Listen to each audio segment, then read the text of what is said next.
Hello, and welcome to episode 21 of the Life and Finances Together podcast. We want to thank our audience members who have liked and subscribed and encourage you to make that click today if you haven't already. I'm so excited for today's topic because it's an integral part of our business and it's something that deserves the spotlight for how much value it adds to financial planning. I mean it. I think the cash flow and the planning done with it are very exciting. Tell us why, guys. I don't even know what to say right now that Chelsea's so excited about cash flow. When Jake and I introduce cash flow when we're doing financial planning, this is the response we usually get. Right? I mean, that's you're going to make me do a cash flow? Yeah, the blank stare. I mean, it's almost like we're going into confession and Jake and I are like a couple priests or something that somebody has to confess to what they're spending their money on. Cash flow is so critical. And we'll say this all the time. It actually is, if you have your cash flow under control, right, then that's about, I would say, at least 80% of the battle in financial planning, right? People think, really? Cash flow? Yeah, it's not the investments. It's not what inflation is doing. It's not what the market's doing. If you don't have your hands around cash flow and what's going on there, it's going to be a difficult ride. And some of the things we're going to talk about today, how your cash flow really tells us a whole heck of a lot about you, right? Think about it. Where you spend your money. What does that say? It tells us what your values are, right? What's important to you. The more detail you provide, man, it's just critical. We're going to talk about that.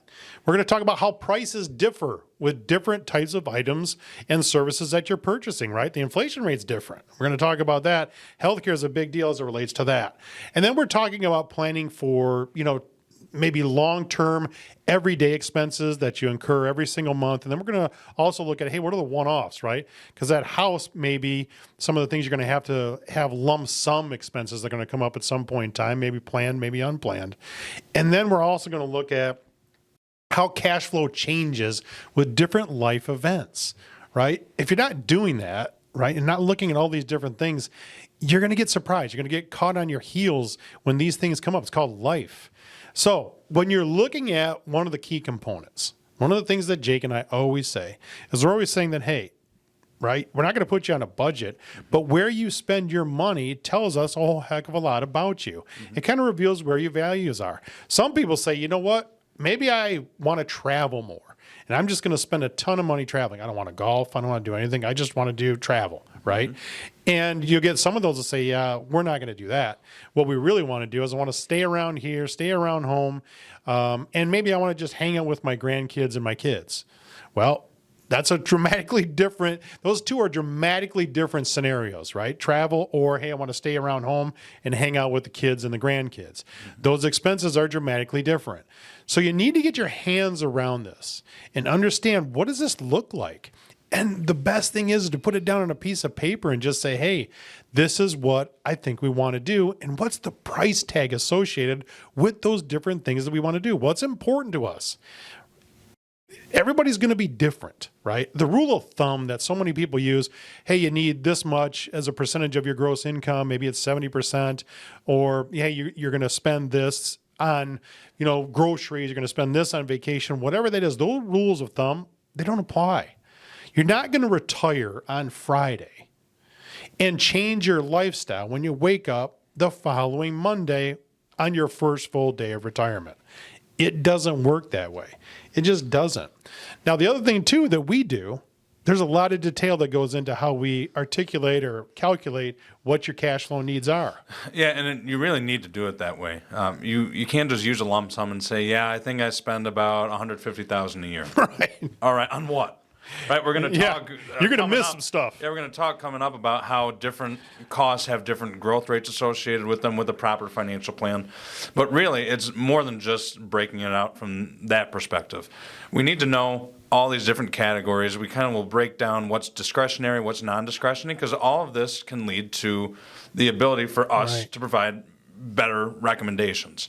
Right? If we see that based on your financial plan that a client has a shortfall in funding, well, immediately that says that they have to save more.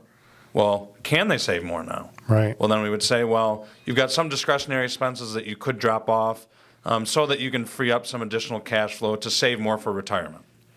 But some may say, no, I'm paying my mortgage, I'm paying for the groceries, I'm paying for just the necessities, and I don't have an extra dime to put towards savings. Well, that's what we need to analyze. That's what we need to assess for our clients, where we'll understand that, maybe in a couple years, if some of the private school tuition or the daycare expenses fall off, a little bit later on into retirement when the kids are out of the house. This is where cash flow frees up and gives the client the opportunity to be able to save more and more as time goes on, because they just may not be able to do it at this time. And some people kind of question us and say, well, why do you need all this detail, right? Yeah. Why do you have to get into my cash flow that detailed? It's fun. Some meetings are real fun, right? When you're getting a family unit involved, and all of a sudden somebody's looking at somebody else across the table and say, we spend that much money on that? I didn't know that. And so people say, Roger, Jake, why do I have to have the detail? You know why? Because it enables us to make adjustments, right? And knowing exactly what you're spending in these different areas allows us to make adjustments. And you just say, hey, I think I spent $150,000, and all of a sudden maybe, hey, we need to cut back for whatever reason. Well, you don't know where to cut back if you don't have that detail. Yeah, you also need to know the detail of what you're doing, what you're spending currently, so that you can also make adjustments to what you want to spend in those categories in retirement as well. Exactly. People will say, yeah, I want to retire. Okay, what does that mean? In retirement, what are you going to do? And we have these conversations with the clients to kind of help them visualize what it means and put a dollar amount to it. Well, you're traveling this much right now. What do you want travel to look like? Are you going to travel twice as much? Exactly. Okay, well, we need to increase your budget and also inflate that going out. So that's really where we can dive into the next piece of cash flow analysis. Knowing what your expenses are, but also when it comes to planning for those expenses, having the appropriate growth rates and cost of living adjustments on them. Yeah, I mean, things are going to change. I mean, and they're going to inflate at different rates, right? I mean, for one thing, a lot of us know what's going on with healthcare. Well, I'll tell you what, healthcare costs, premiums, out of pocket, all these things that are probably one of the things that keep most people up at retirement, is the healthcare costs. Well, that inflation rate's been dramatically different than CPI, right? Than the normal inflation of maybe other goods and services. It's much higher. I mean, we look at it and we estimate it's going to be around 8%. Well, what are the inflation rates on other things that you're going to want to purchase, right? Other services that you're going to want to partake in. Your travel. I mean, what does that look like? Understand the key component there is those inflation rates are going to be different for different expenses. Now, you and I, what do?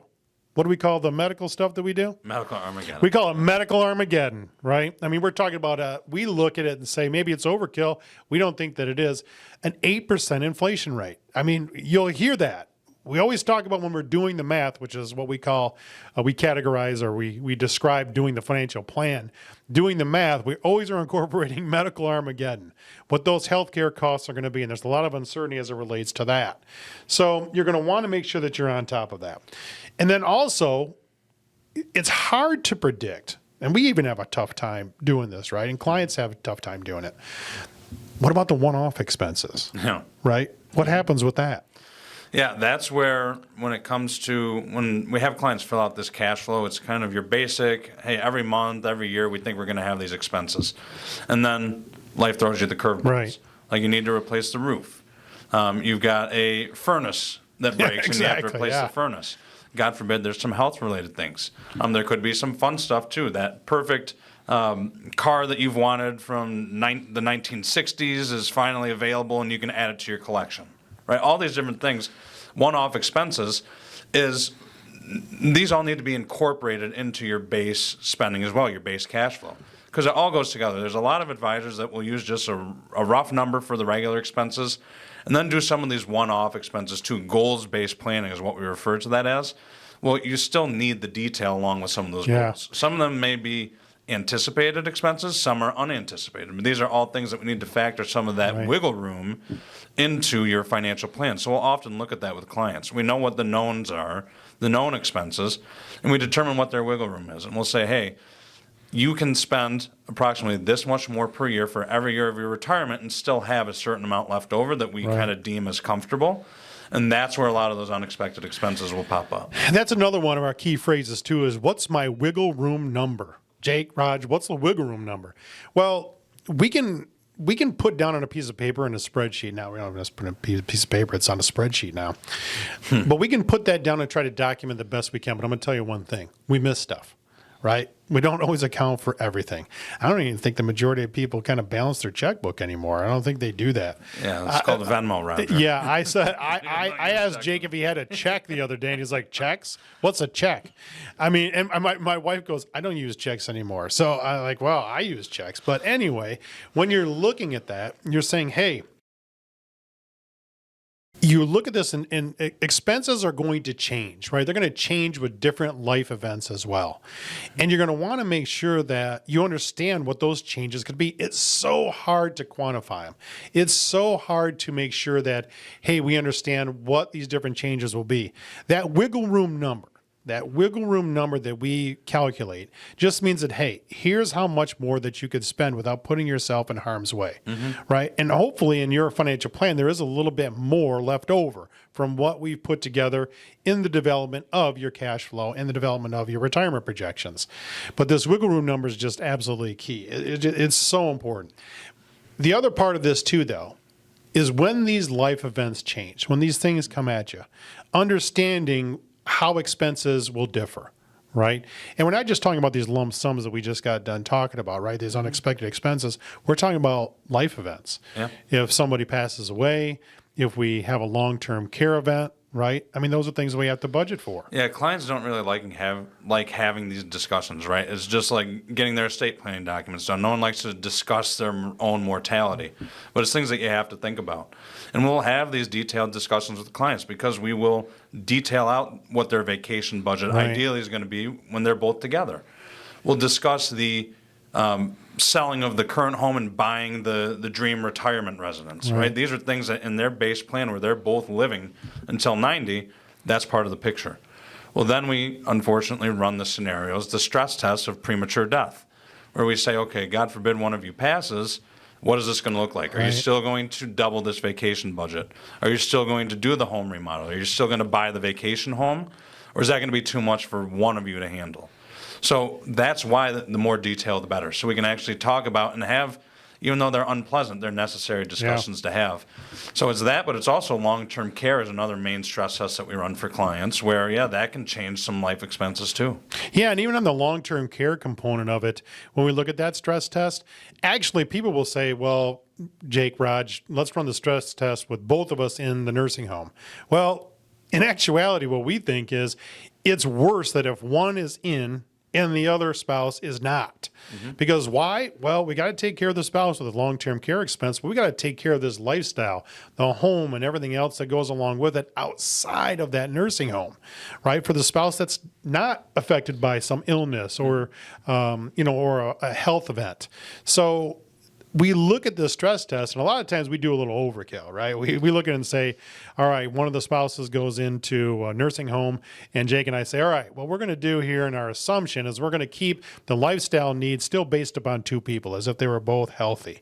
It may be a little overkill, but I'll tell you what, it's worth looking at because things just don't stop. Your life doesn't stop. The grandkids, the kids, things that come up. Yes, it's unfortunate we have one spouse that's in a nursing home, and we have to make sure that they have the best care possible. That's the other thing, too. You don't want to underestimate or undervalue what that cost is. Yeah, exactly. And we've gone as far as looking at, for any client, the cost of having in-home care. Yeah. And current day costs associated with those. And again, calling back to something earlier in the podcast, these medical expenses are going to grow a little bit faster than some of your normal expenses. But we're looking at, okay, in today's dollars, what does it usually cost for in-home care as well as having to go into a long-term care facility? And we will run the stress test to see, along with that, the spouse that's not in the facility doesn't need that care, still has these living expenses, has to maintain the home. How does that impact the plan? And Jake and I are always looking at, can we weather that storm? You'll hear us say that quite often. Can the clients weather the storm? Can you weather that storm? If one of you goes into a nursing home, right? Maybe we have a premature death. What is that going to look like? Can we handle it? We're not just saying, look, you need to buy some additional insurance, right? Because insurance, I joke about this. Insurance is good if only something bad happens, right? And we're hoping that nothing bad is going to happen. And it's not just about saying, well, I need to load up on my insurance. No, it's about taking a look at your projections, figuring out if the capital that you've saved, what you have in this life savings you work so hard for, is sufficient to be able to weather those storms. And that's why it's so important to understand the whole picture together as it relates to your cash flow. Not only if, hey, everything works out great, we pass away in our sleep at age 90, but also with some of the other unexpected life events that, you know what, they're probably going to happen, right? Long-term care, we hope not, but premature death or a disability, whatever that may be. It isn't until you look at these things in great detail, run your stress tests, get the detail down on your cash flow, understand where you're spending it, understand where your value set is. It isn't until you've done that work that you're truly bringing life and finances together. Thanks so much for watching, for listening, and for learning about the Reinfeldt and David cash flow planning process with us today. For questions about our financial services or finances in general, please check out our website. That's reinfeldtdavid.com. Send us an email, give us a call, and of course, please like and subscribe to our podcast and stay tuned for our next episode. This podcast is for entertainment and educational purposes only and is not intended as personal financial advice. Before making any financial decision, please do your own research and consult a financial advisor as needed.